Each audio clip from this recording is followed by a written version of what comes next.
What is Zionism and when did it start?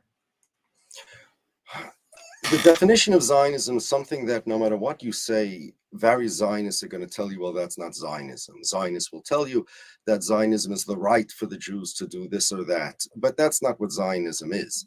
None of the founding fathers of Zionism said that. Rather than define Zionism in a way that you're going to be arguing about the definition, I would say that all Zionisms, no matter what type or who's giving the definition, presuppose two things. The first thing all Zionisms presuppose is that the Jewish people are a nationality. We're a nation. We're not just a religion, we're a nation. You can define a nation as a race, as they used to do in the olden days. You can define a nation however you want, but it's not just a religion the way Jews looked at themselves for thousands of years. Jews are a nationality, and two, Israel is the state of that nationality.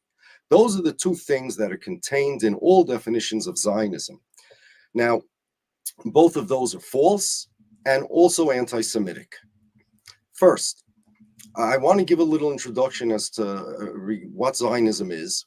The topic is that I'm here tonight to discuss is why Zionism is anti-Semitic, and then I would like very much to submit a path forward for people to actually, something actionable that we could do. Perfect.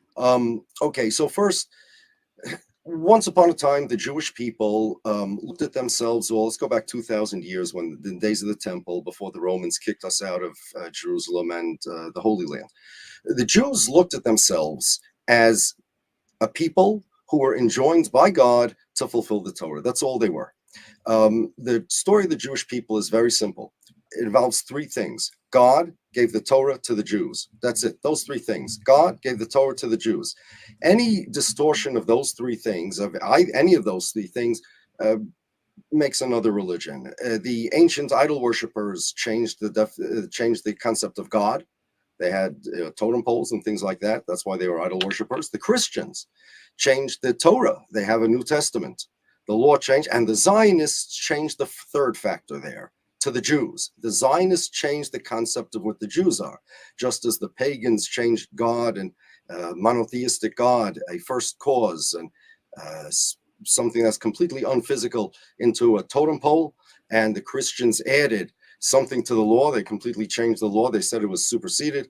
The Zionists changed the concept of the Jewish people. The concept of the Jewish people used to be just as I said, and it is succinctly stated by about 1,000 years ago, Rabbi Saadia Gaon. He lived in Egypt, and his statement was so well known that Theodore Herzl even quotes it in his diary without even knowing who said it. He just quotes it. It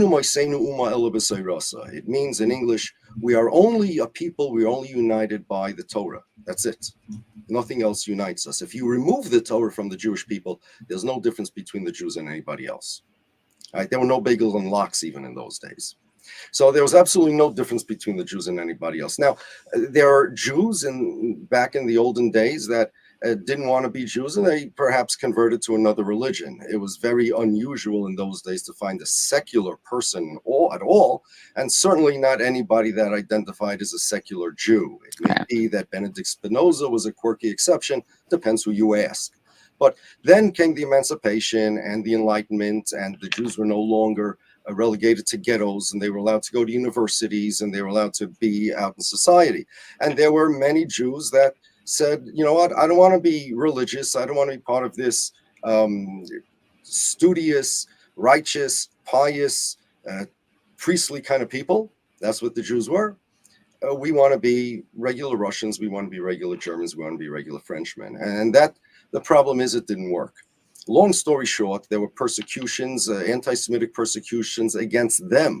1881, the pogroms in Russia started a cascade of terrible pogroms that killed many, many Jews.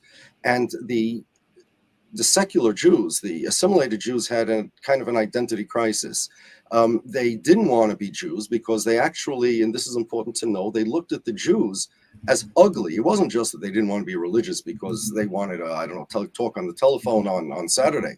Rather, they looked at the Jews as ugly. I'm going to give you a couple of quotes over here. Vladimir Jabotinsky, one of the early Zionists, one of the founding fathers of Zionism, who the Benjamin Netanyahu considers his mentor. He's really a mentor of his father, but he considers him a student of himself a student of Jabotinsky.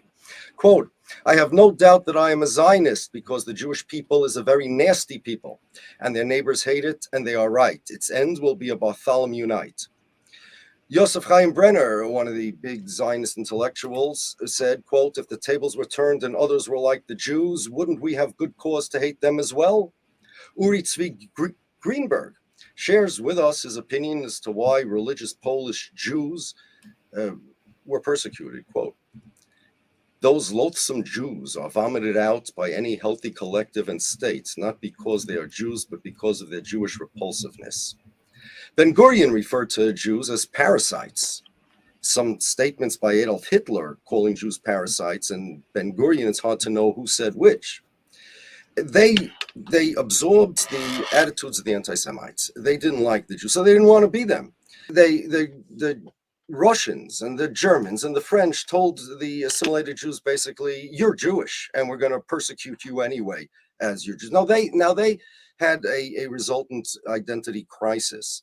They said, well, we don't want the identity of the Jews, but they won't let us have the identity of the Gentiles. So what do we do? There are various different theories. The theory of Zionism was the dominant one, and that's the one that's the one that ended up successful at the end. The theory of Zionism was, we're going to change the Jews from a religion into a nationality. The problem is that nationalism was a big thing in those days, and it helped a lot of people, like people from the Balkan states, and it was like a big thing. Every 100 years, there's another thing, another ism. Nationalism was a thing going on. They said that's going to be the cure for the Jews. Once the Jews become nationals, and once they become like normal people, like nationals, that was in those days what normal people were considered. That was considered normal people. There won't be any more anti-Semitism. No one's going to hate them. Everyone's going to love them. Everything will be fine. The problem is the Jews were not a nationality. They had no characteristics of a nation, no land, no common land, language, or culture. Jews are from many lands. They spoke many languages, and they have many cultures. They still do to this day. They had no flag. They had no national anthem. There wasn't even a symbol of the Jews. This Star of David was not really a symbol of the Jews. It is a religious symbol, but it's not the symbol of the Jews. It doesn't have any holiness. You're allowed to throw it in the garbage. It is meaningful. There are a lot of different explanations, the simplest being that it points up, down, into the four corners of the earth. It represents God. I mean, he's all over, right? Up, down, and north, south, east, west. That's what it represents. A three-dimensional compass, that's all. And the Jews, everything about the Jews is just a relationship to God. So the Zionists wanted to change that. They wanted to fix the Jews. The Jews were disgusting. They're going to make them better. The way they're going to make them better is by giving them national characteristics. So there's, by way of analogy, let's say I wanted to change the Christians into baseball players. And I didn't want to convince them, give up your Christianity, become a baseball player, because they probably won't cooperate. What I would do better, what I would prefer to do is to convince the Christians that they always were baseball players, that Jesus was like the founder of the baseball league, and they always were baseball players. And these things, this religion business and God and Trinity and Jesus and Messiahs, that's all stuff that got messed up. You got messed up. That's not real Christianity.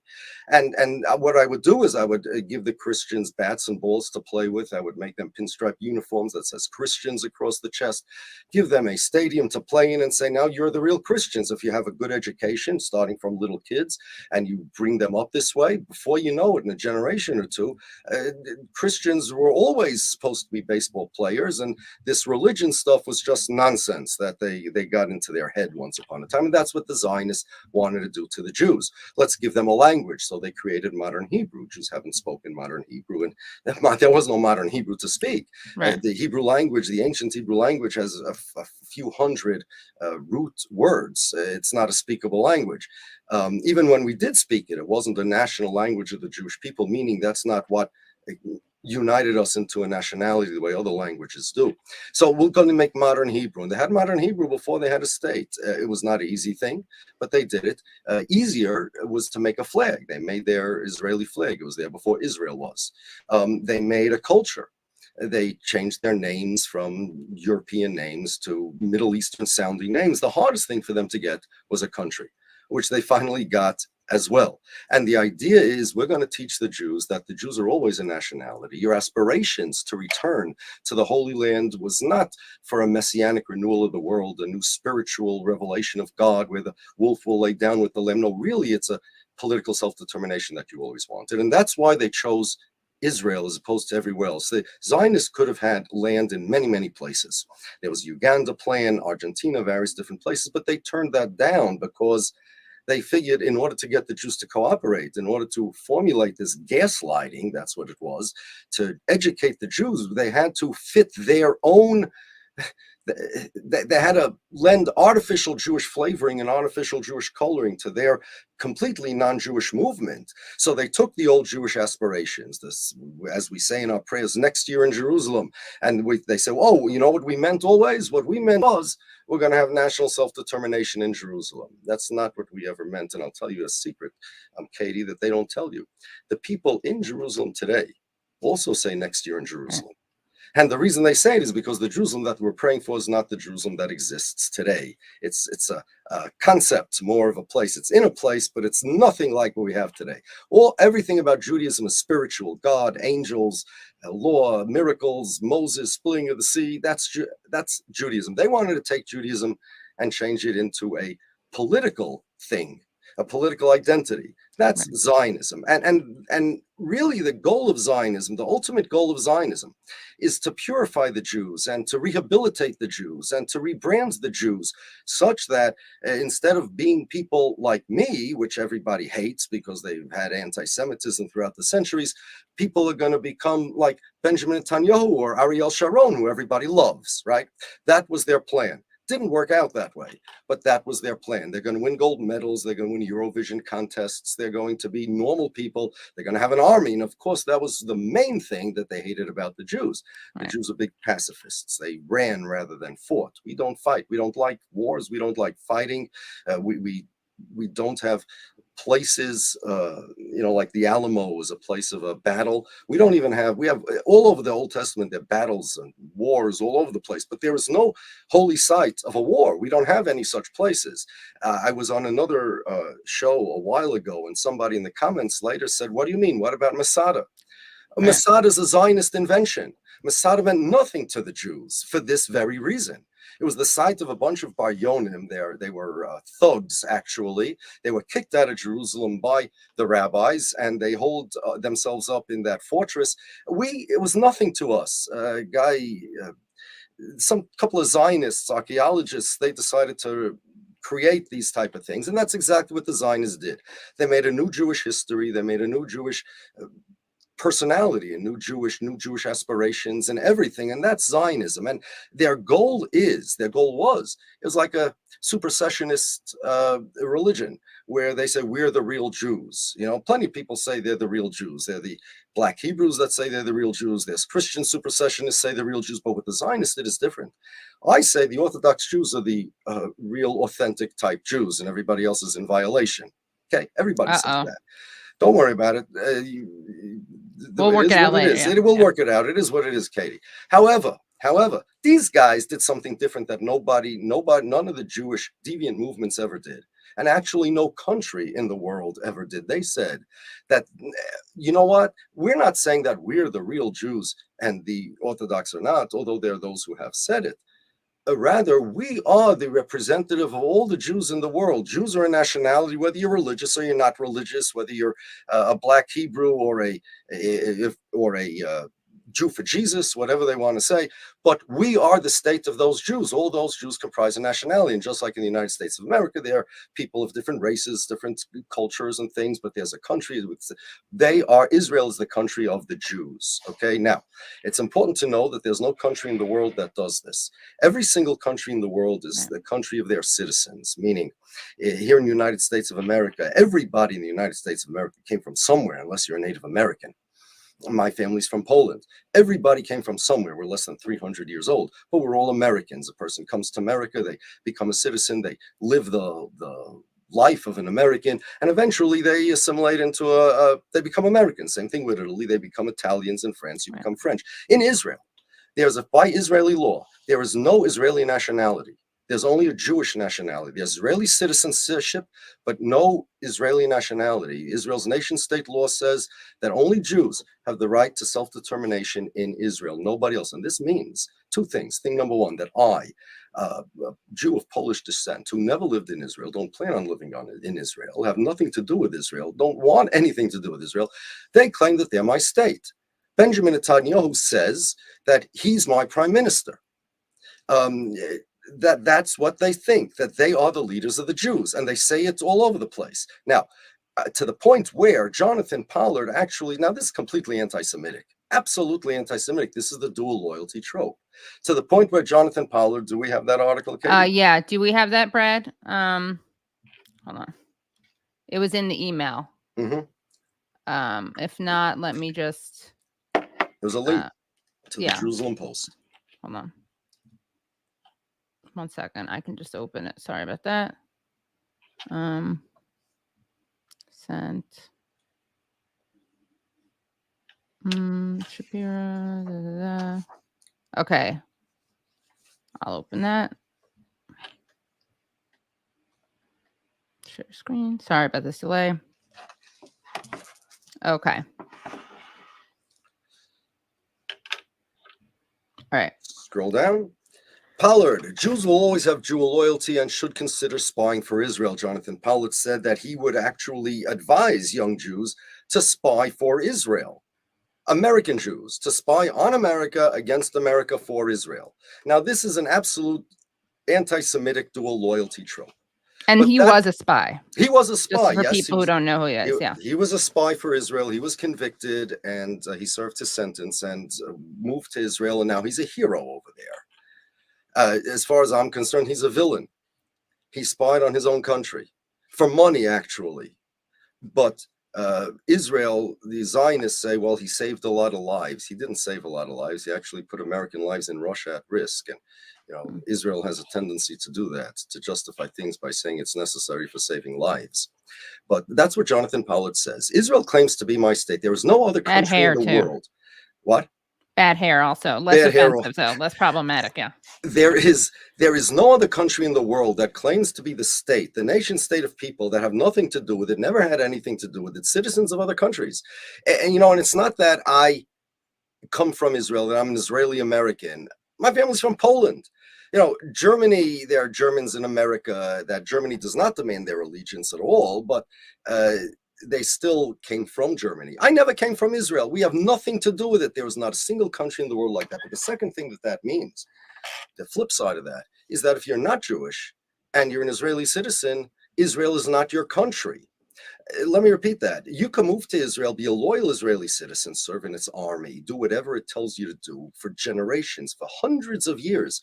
You could be Israeli and perfectly Israeli, speak Hebrew with a perfect Israeli accent. But guess what? Israel is not your country because you're not Jewish.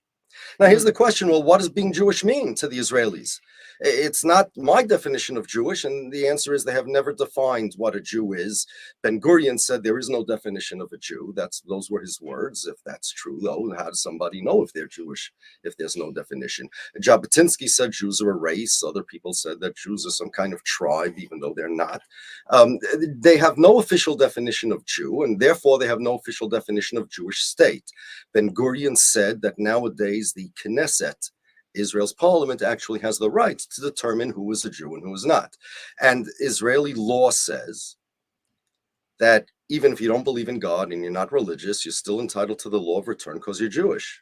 But if you were born Jewish and you believe in Christianity, or you practice Islam, you believe Muhammad is a prophet or that Jesus is the Messiah, you're not a Jew and you're not entitled to the law of return.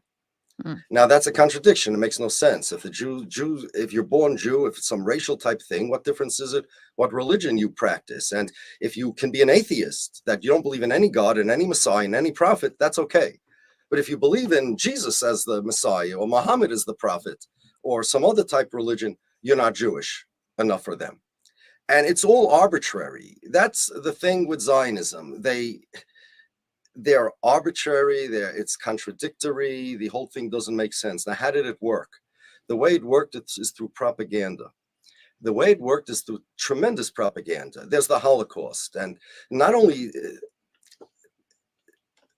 it's not a question of Holocaust denial. In every town in this country, Katie, where there are Jews, there's a Holocaust memorial.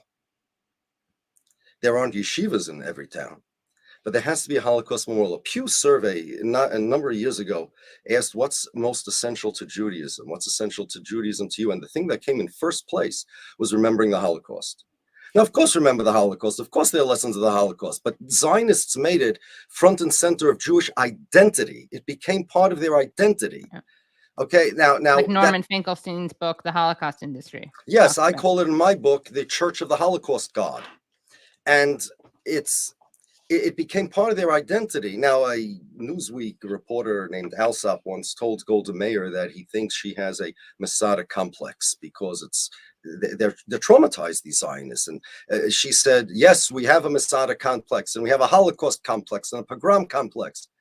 The thing is that most people consider that complex as something to get rid of. They go to therapists for that. But to the Zionists, this is literally their identity.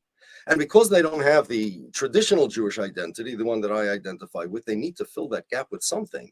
They have to fight and die for things and kill for things. And this Holocaust identity and this nationality identity, and it's all emotion, and it doesn't stay the same. They still haven't defined what a Jew is, or it doesn't matter. There's a Holocaust. It doesn't matter what a Jew is. We'll think about all this later. You had a lawyer on, and she was talking about law and international law. But what good after we get rid of the Hitlers and the Hitler du jour? We'll after we're safe. Everybody wants to kill us. There was a hit song in Israel once called Kol Olam and Kulay Negdenu. The whole world is against us. It was an actual song, a hit song in Israel. Everybody wants to kill us. We got to get rid of it. First, we got to be safe. Then we'll worry about all these technicalities. And it keeps running and running and running like that. And it changes its arguments from one day to the next. And if you think that the actual identity theft, to steal the Jewish identity, is no longer their goal, I have a book over here. Happen to have, it's called Winning the War of Words by Einat Wilf. Okay, I once had a conversation with her, and it was supposed to be a debate, but she didn't want to call it a debate for good reason. And in any case, so she says that Zionism continuously changes its story. On page 98, the next frontier of Zionist inclusion is adapting the story to fit Christians, ultra-Orthodox Jews, and ultimately Muslims. We're all going to be part of the Zionist story. The Orthodox Jews, the Zionist story will be rewritten so as to make ultra-Orthodoxy, that's me, into another equally genuine form of Zionism.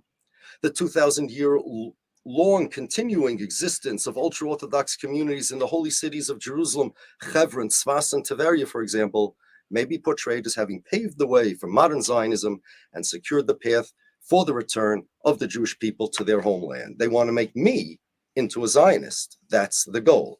But it's not just me. They want to make the Muslims and the Arabs into Zionists too, and rewrite history so that everybody lives happily ever after. They're, I don't want to say shapeshifter, because that's people would say it's a trope. So it's like trope, right? So instead, it's like a chameleon, a T-1000 Terminator. Okay, you can't grab it. They keep changing their story. They say themselves they do this, right? Now, and that's why they insist that anti-Zionism is anti-Semitism. Netanyahu wrote in his book, and Avigdor Lieberman has an article on Israel's own website. We have .gov. They also have the same type of thing. Israel's Ministry of Foreign Affairs website, and Danny Ayalon said it, and even Ben Shapiro, no relation to me, thank God, also said it. They said the following. If you want to know what Zionism is in a nutshell, by the way, this is a very good formulation. They said anti-Zionism is anti-Semitism, meaning that if you believe Israel should not exist, you're an anti-Semite, and here's why. Japan is to the Japanese what France is to the French, what Israel is to the, finish that equation. It should be what Israel is to the Israelis. Right, but it's not. But that's without Zionism. With Zionism, France is to the French, what Japan is to the Japanese, what Israel is to the Jews. Now, and just as you can't say, I want I'm in favor of having a Japanese people, but I don't want Japan to exist. You can't say that. I'm in favor of having a French identity of the people. Without France, so too you cannot say I'm in favor of having Jewish identity without Israel. That's Zionism. That's what they want you to say. That's what they want you to think. Yeah. That's what they want you to think. And that's why anti-Zionism to them is anti-Semitism, and it's the conflation of Jews and Zionism. So we can all agree, I think we have enough people that agree, I don't have to convince anybody, that Judaism is not Zionism, and conflating the two is anti-Semitic. There are two types of people that conflate Jews with Zionists. Zionists conflate Judaism with Zionism. Anti-Semites do it in order to delegitimize Judaism by claiming that it's Zionism, and Zionists do it in order to legitimize Zionism by claiming it's Judaism.